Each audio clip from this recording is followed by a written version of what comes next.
Welcome to the FMCG Guys, the podcast that dives into the innovation, strategy, and trends shaping consumer goods and retail in Europe and beyond.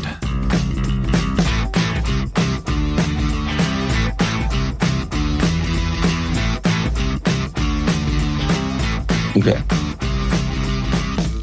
Welcome to the FMCG Guys podcast. I'm Daniel Torres, accompanied by Christine Nicolau. How are you?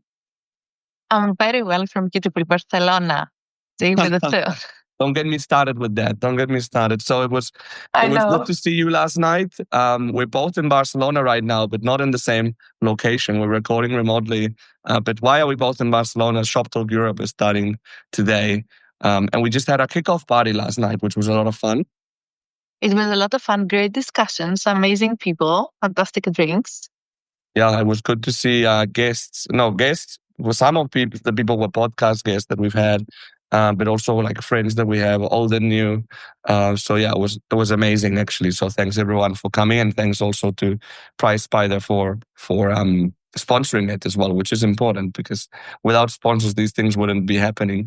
And yeah, I think it's unusual for recording in the middle of such an intense period as Shop Talk Europe, but I think that today had to be done. It's an exception because it's somebody that I've been wanting to have on the show, I would say, for several years, but especially since she took on her current role. And joining us is Megan Welch, who's the Chief Executive Officer at an iconic brand called Kathmandu.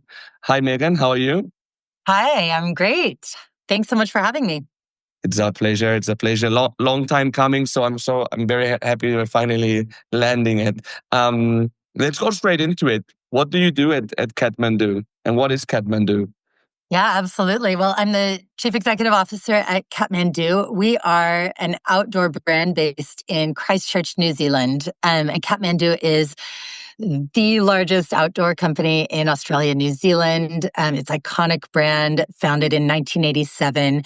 We are all about getting people out there. So our purpose is to improve the well-being of the world through the outdoors. We really believe that getting people outside makes them feel better inside. I mean, when you're outside having adventures, it just gives you a boost and it gives you great energy and allows you to recharge. So we are all around trying to get people out there living their best life, founded in hike and adventure travel and just doing things outside.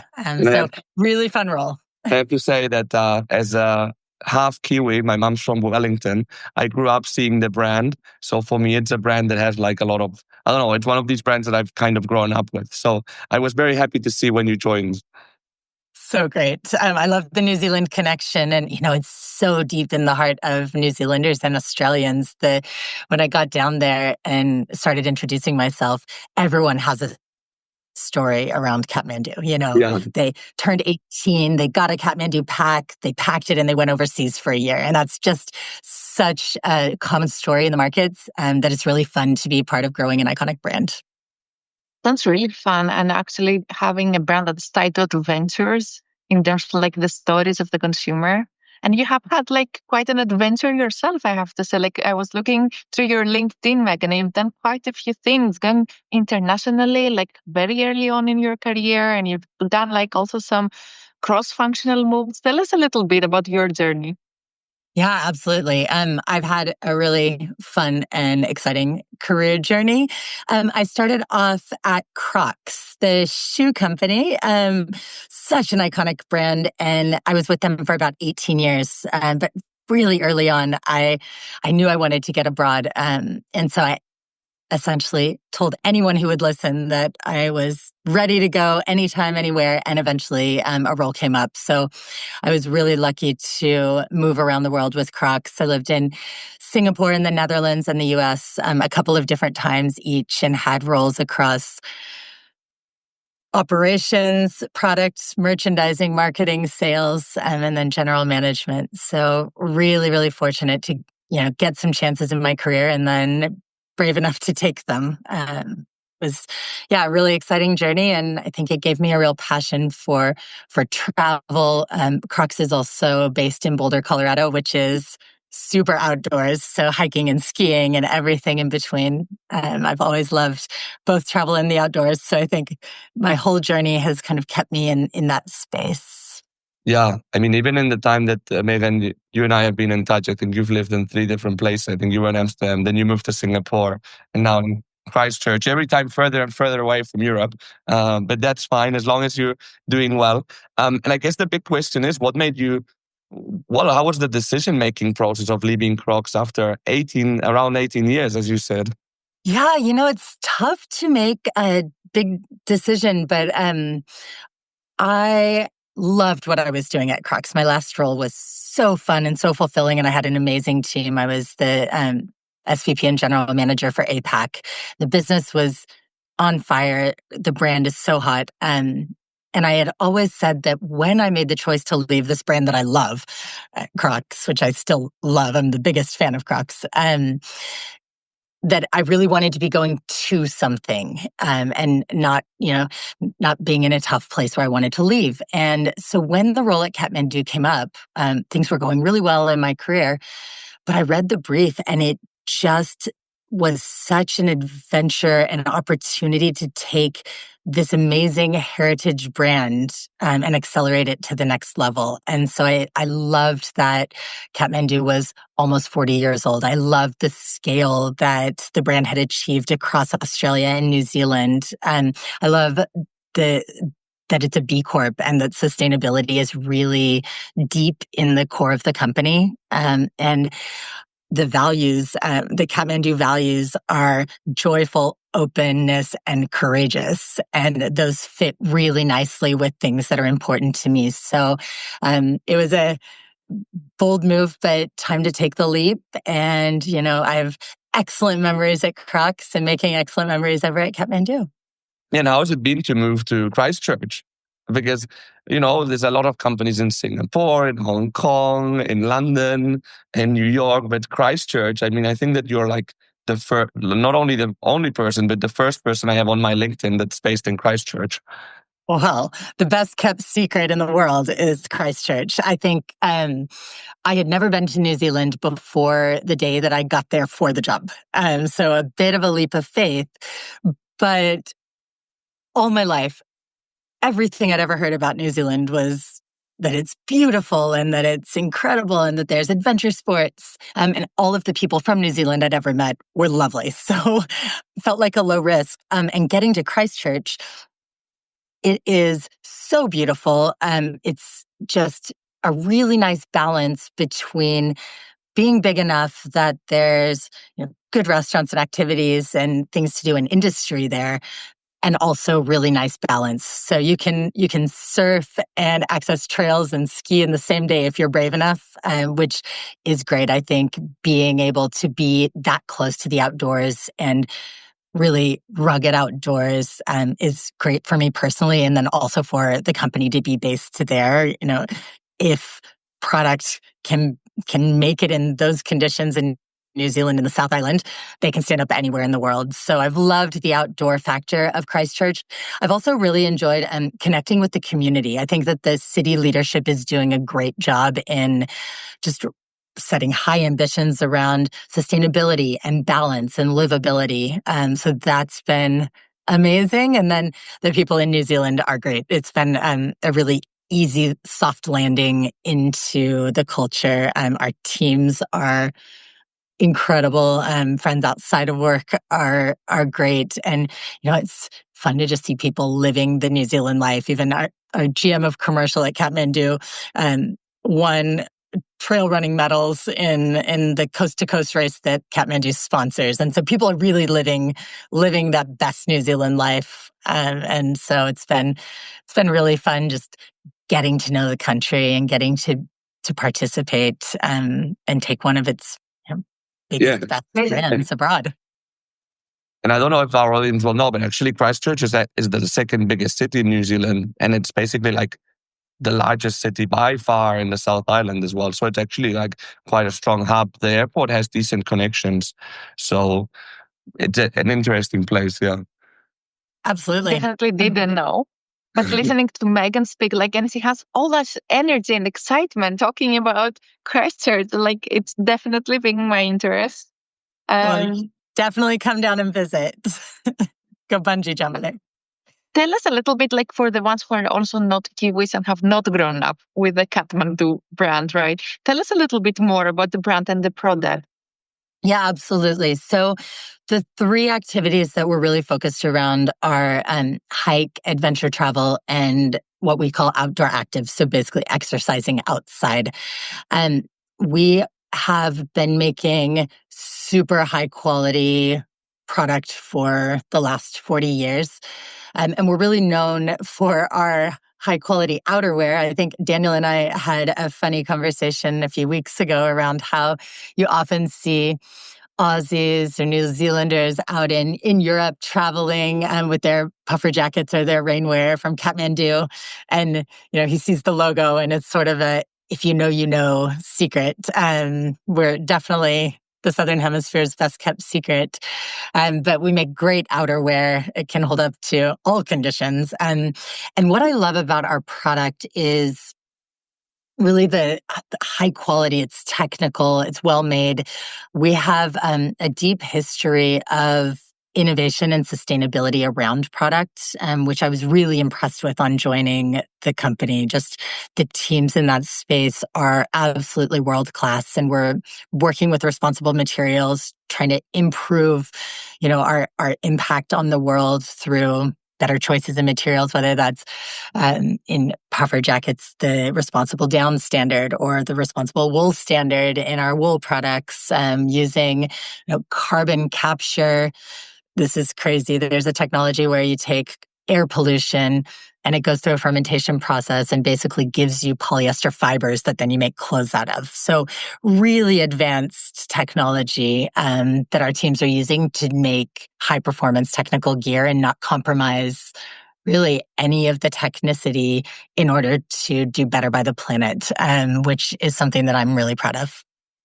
And what is like the footprint of the brand now? Because you're very strong in Australia, New Zealand.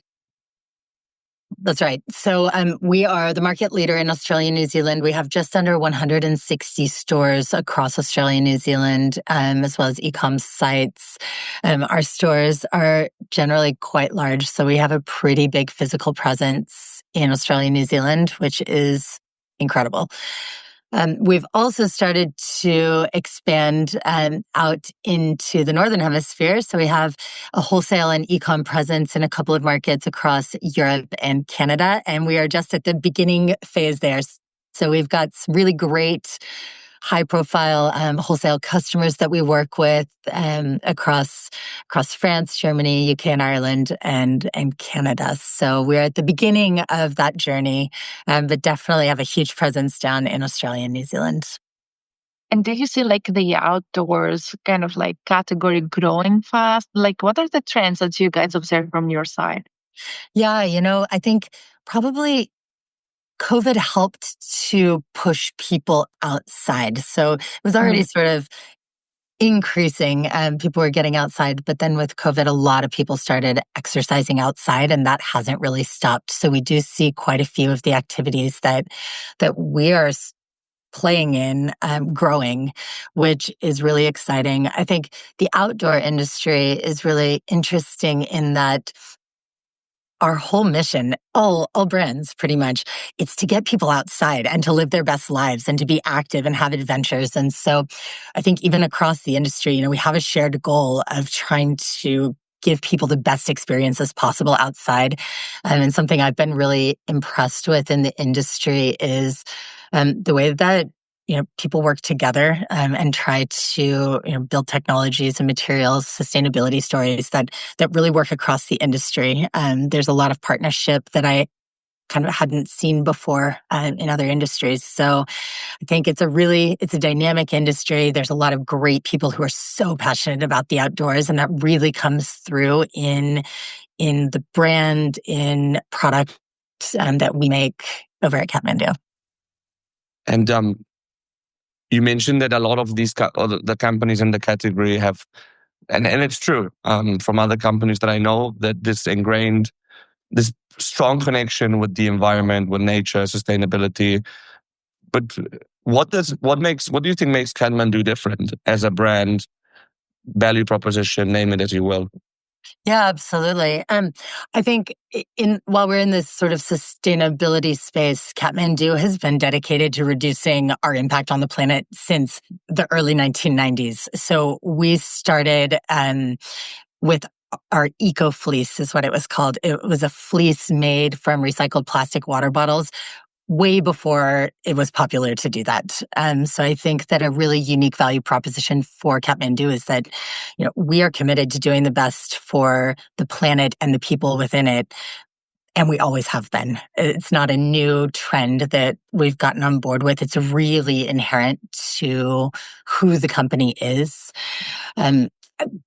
I also think that Kathmandu is the absolute original adventure travel company. I am continuously impressed by the way that New Zealanders get out and see the world and tackle things every day that the rest of us think are huge challenges or kind of bucket list type items. It's just sort of ingrained in the culture. And so I think that in New Zealand, we have a really, good idea of what it looks like to go take on the rest of the world and what do you need from an equipment perspective to be ready for anything. Versatility is important.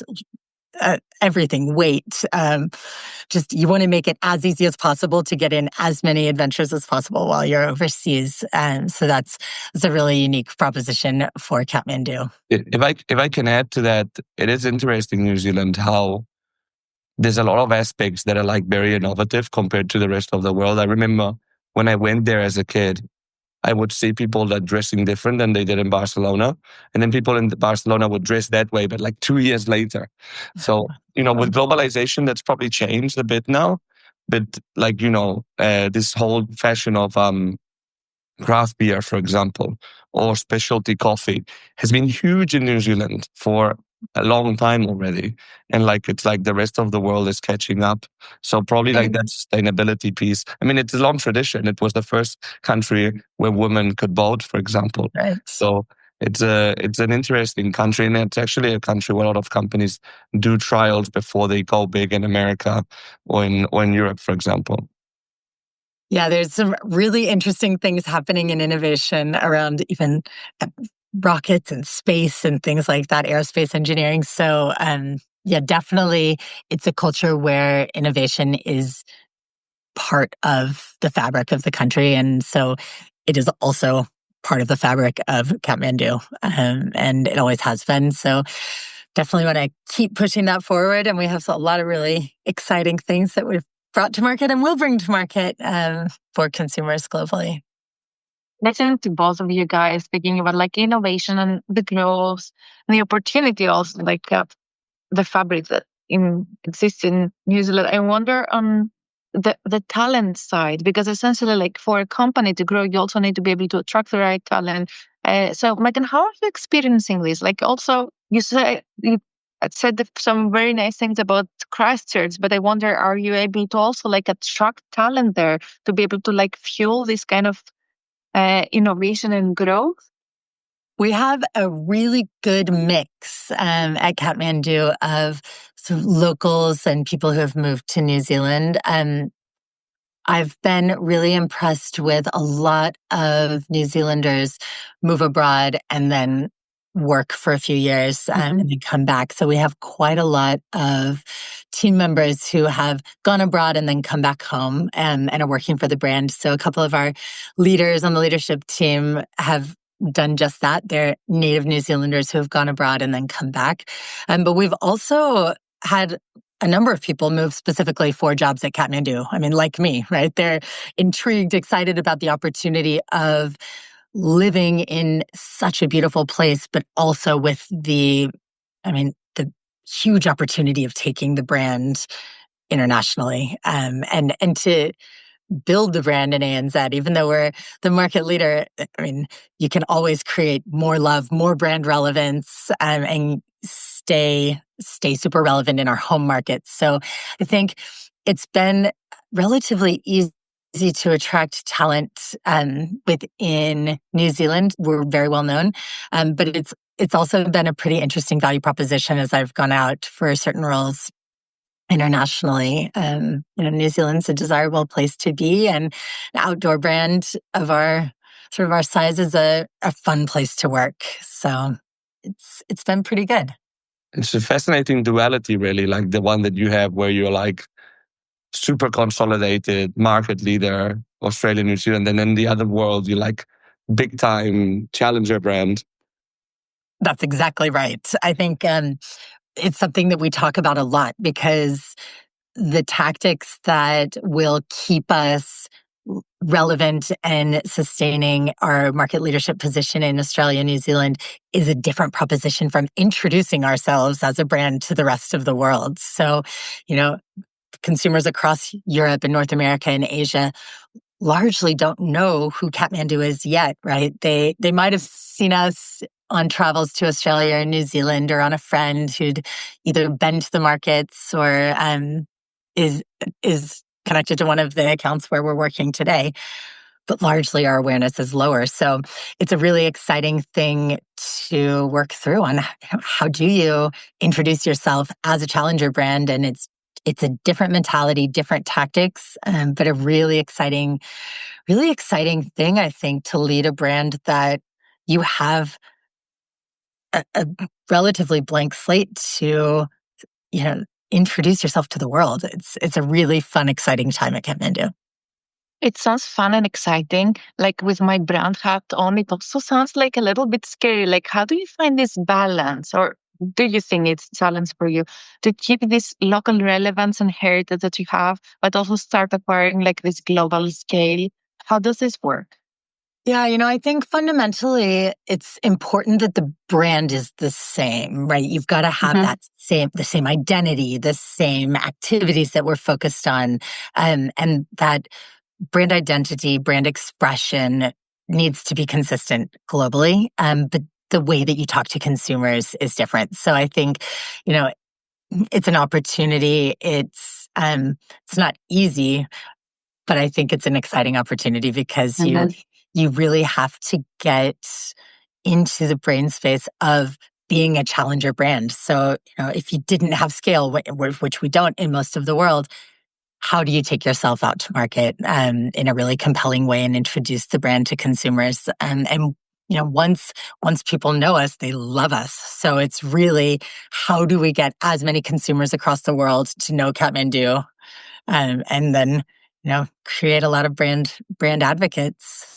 It's a fun challenge to have, and so we're working through that. Something that I'm really excited about is quite recently, in the last 6 months, we have announced our partnership with the New Zealand Olympic Committee. So we are the official apparel partner for the New Zealand team, and that will be at the Olympics, Commonwealth Games, Pacific Games, the pre-elite games. So we will be the brand that New Zealand's best athletes are wearing out there on the world stage, which is an exciting thing for visibility. And it's also a really exciting thing for the brand. We are a long-time New Zealand brand, and so to be able to support our athletes out there having the greatest adventures of their life and the most important moments of their life is just such an honor to be a part of. So we'll be out there at opening ceremonies, closing ceremonies, on the podium, and in their village wear, which is just really an exciting opportunity to get more eyeballs on our brand around the world. It's amazing also. I think it will bring the brand, it will actually stretch the brand also to new, because it's Olympics, which is not normally related to outdoors. So it's a very interesting one. We'll be watching. And for listeners that don't know, New Zealand actually gets amazing results in the Olympics. I think they get as many medals as Spain does. And Spain has like 10 times the population, approximately. So I know that they were ranked 11 in the medal count in the Paris 24 Olympics, which is very impressive. And the athletes are just, world class. And the New Zealand team gets a lot of attention from the rest of the world, which I think speaks to interest in the company, or in the country. So Yeah, I think it's a really exciting thing to be able to just get out there and be visible in such an important space globally. Yeah, and the world will see you more. So tell us for us now in Europe. Tell us a little bit more about where we find you, like what does kind of like your current operation look like? Yeah, absolutely. So across Europe, you can find Kathmandu online. So we have websites serving the UK and Europe. You can also find us in select wholesale partners across France, UK, Ireland, and Germany. We're also in Canada, so same thing applies over there. And what are like the big that you can share the big strategic bits in terms of like growth in the future? Because obviously I can see there's an underlying ambition to make the brand global, let's say. Yeah, so I think the ambition is certainly to take the brand global. I think that in the midterm, our ambitions are to maintain our market leadership in Australia, New Zealand, and drive as much relevance as we can there while introducing ourselves to the rest of the world. So creating awareness, making sure that we are doing things that are visible to the consumer, like the Olympics partnership. We will be definitely leaning into the digital piece of the business. We know that that's where consumers are shopping. And that's where consumers are learning about brands and interacting as their first point of contact. So definitely invested in that digital experience over the coming years. And yeah, we're essentially looking to build Kathmandu to be a brand that you can find in as many places as possible across major markets. So Megan, this wouldn't be an FMCG Guys episode without our famous last question, which is if you went back to the beginning of your career with everything that you've learned, what would be that one piece of advice you would give yourself? Yeah, I think the one piece of advice I would give myself is to make sure that I am pausing along the journey and really celebrating and enjoying it. I've done an okay job at that, but I could have done better earlier in my career. I think things move so quickly and you can't take those big wins, either personally or professionally, for granted. It's a big deal. So to really pause and celebrate successes as you go along the journey, not be in too big of a rush to get to the next thing.